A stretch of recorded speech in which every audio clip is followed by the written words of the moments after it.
ఇటీవల కురిసిన భారీ వర్షాల కారణంగా నిర్మల్ జిల్లా సోర్ మండలం కర్తాల పెద్ద చెరువు కట్ట తెగిపోవడంతో రాష్ట్ర మాజీ మంత్రి అల్లోల ఇంద్రకిరణ్ రెడ్డి బుధవారం పరిశీలించారు. తెగిపోయిన కట్ట కారణంగా పరిసరాలలో ఉన్న పంట భూములు పెద్ద మొత్తంలో నష్టపోయాయని, రైతులను ఆదుకుంటామని మాజీ మంత్రి అల్లోల ఇంద్రకిరణ్ రెడ్డి తెలిపారు. సమీపంలో కర్తాల్ గ్రామము చాలా పెద్ద గ్రామము.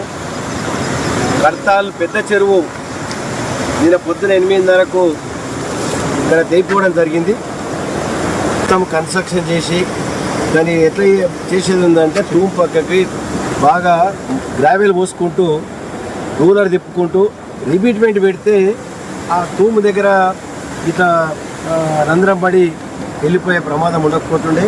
ఇది కేవలము ఇంజనీరింగ్ అధికారుల నిర్లక్ష్యంతోనే ఈ యొక్క చెరువు పెద్ద చెరువు బ్రీచ్ అయింది.